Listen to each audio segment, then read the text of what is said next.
He was the one who hit me, yet in front of the police, he said it was my fault for not paying attention. I listened to the words, she was in too much of a hurry, and looked at his face, calm, rational, polite, and suddenly felt an indescribable lump in my throat. The driver kept apologizing, hands trembling. He stood aside like a referee, summarizing all the blame for me. That day, the wind was strong. The ambulance lights flashed, my knee throbbed with pain, but my mind held only one thought: he could so easily turn me from a victim into a troublemaker. I didn't speak again, nor did I look at him. Later, in the hospital, he entered my room. The first words he said were, "Can't you pay more attention when you walk?" Dale stood by my bedside, voice low, yet it cut through the air like a small knife.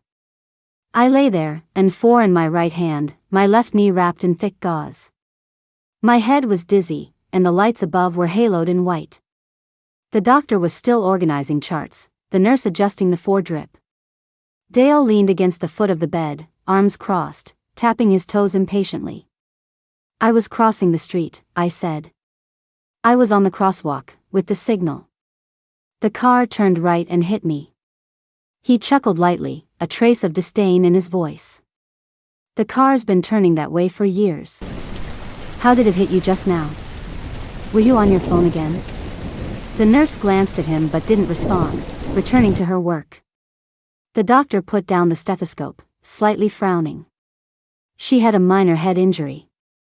She needs rest and should avoid emotional stress." Dale responded with a low, lips still uncurled. "She's fine emotionally, just careless sometimes. Remember last year? That time she fell down the stairs?" I stared at him. In that moment, I didn't even bother to explain. The doctor turned to me, offering a professional smile. "The injury isn't serious. Overnight observation is safer." "She can go home," Dale interrupted. "It's only 10 minutes away. Hospitals are noisy, hard to sleep." The doctor looked surprised. "But she just hit her head." "She's fine," he cut in. "She's just startled." I looked at him, feeling hollow inside. The nurse gently reminded me to sign the forms. My hand trembled slightly, but I wrote my name. He walked ahead, pushing the hospital door, glancing back at me with a calm expression, as if it were just a small task completed. On the way home, he drove with one hand on the wheel, the other supporting his chin, tone restrained but tinged with impatience. "I'm not unsympathetic, Kayla. But you have to admit, sometimes you're careless." "I was on the crosswalk," I repeated. "Everyone says that," he smiled lightly. "But cars don't hit people without reason. Maybe the driver trusted pedestrians too much. If you'd walked faster or slower, nothing would have happened." Streetlights flashed past the window, casting cold light across my face. I leaned against the glass, closing my eyes. His voice continued. "I've told you countless times to pay attention.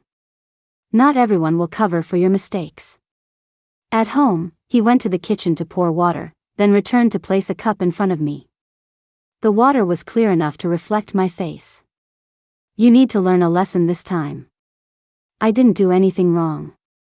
"You never do," he said, shaking his head with a smile. "But people must reflect, or these things keep happening."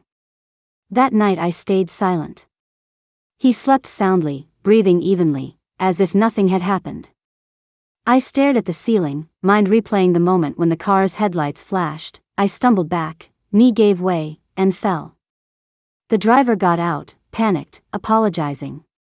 That genuine panic felt more humane now than Dale's controlled tone. The next morning, I sat at the table. He fried eggs and said, "Don't go to work today. I'll drive you to your follow-up. Don't wander off alone again." "Thanks," I whispered. He glanced back with a smile that seemed gentle but held a parent-like authority. "See? I knew you're smart. Learn to listen." In that moment, I felt like a child, not the adult hit by a car, but trapped as the typical Kayla he described. That typical seemed to contain all his perceived flaws: clumsy, forgetful, troublesome, needing correction. He liked that sense of control, and I had become the punchline of it. I stayed silent, washing the dishes. The sound of running water drowned out his hum. The kitchen light was cold, falling on his back, shoulders relaxed, expression composed, as if the accident were merely an extension of my mistake. At noon, he received a call from his mother. I overheard him say, "She's fine, just a bit careless. You know her, the usual."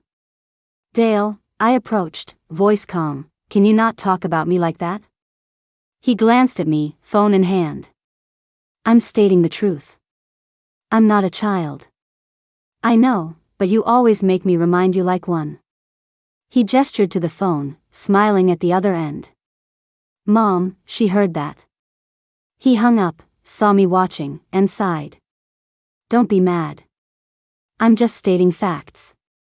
That night, I left my phone by the bedside and messaged the driver. "Thank you for stopping and apologizing that day, and for going to the police. I hope my husband's attitude didn't scare you." He quickly replied, "No problem.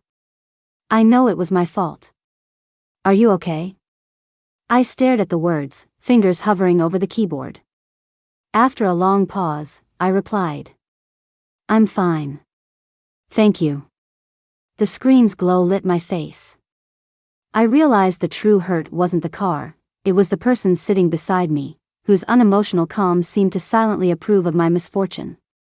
I began to think, what if I stopped arguing, stopped trying to make him understand, and instead let him experience my feelings? The thought arose without guilt, calmly. Like a doctor saying, "Take your medicine on time." During recovery at home, Dale continued working, leaving at 7 a.m. and returning around 6 p.m. Whenever he came home, he would scan the living room. "Not gone out, right?" "The doctor said I can walk," I replied. "That needs company," he said. "Wasn't the last time enough?" His tone was gentle, but that controlling care suffocated me. I had cared for myself for over 30 years, yet in his eyes, I was always a child about to cause trouble. He would always add, "You need to be careful. You were in too much of a hurry." See? Typical Kayla. Typical Kayla became our shorthand, meaning, "You're wrong again." I began keeping a record. Every critique, I wrote down. Water spilled in the kitchen, you didn't dry it. Missed cup in the sink, careless. TV remote misplaced, always thoughtless. At first, I silently wrote. Later, I realized these sentences formed a marriage report, documenting a woman being slowly downgraded in daily life. One day, at the supermarket, he pushed the cart, I held the list. A child accidentally knocked over cereal. I crouched to help, Dale pulled me back. "Don't touch. They'll handle it." I just wanted to help. "You're not fully recovered," he said, his hand on my arm, firm but cautionary. "I'm fine," I said. On the way home, I remained silent. "Streetlights past orange," he hummed. A quiet clarity grew inside me. He wasn't annoyed by my clumsiness, he just needed someone to make him appear smart. And I had become that role. That week I worked from home. The company assigned light tasks, writing reports, organizing files. During lunch, I searched emotional control and marriage communication. Articles like The Hidden Forms of Verbal Abuse. When a partner invalidates your feelings with logic. Being trapped in a controlling marriage. I read each, feeling someone put names to my vague feelings. In the evenings, he watched TV.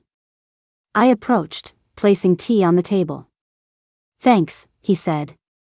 I asked casually, "Do you think it was my carelessness that day?" He glanced at me. "Of course. The driver was at fault, but you still have to watch. You're always rushing. And if it were you hit by a car? Would you say the same?" He frowned, smiled slightly. "You don't make that kind of mistake. So you never make mistakes?" "Most of the time, no." I didn't push further, just quietly noted, he never allows himself to be wrong.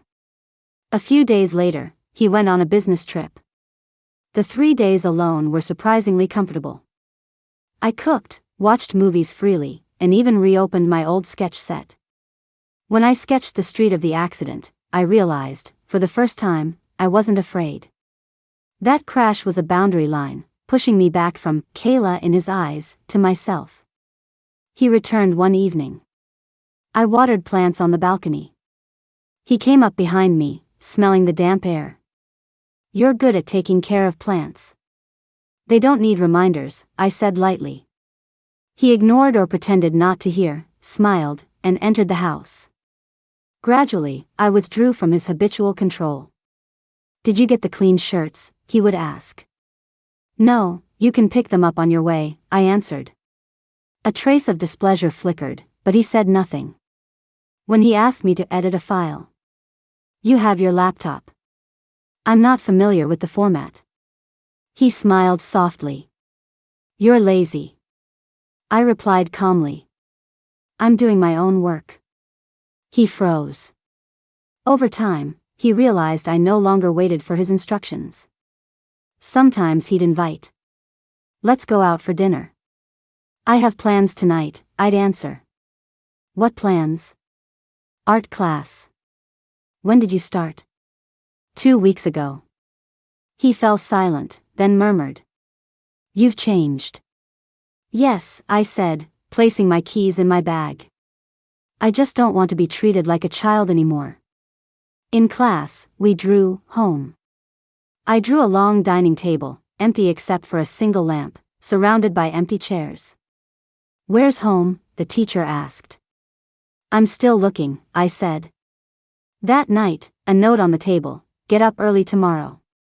My mother wants to meet you." The next day, at his parents' house, Dale commented, "She's finally been well behaved at home."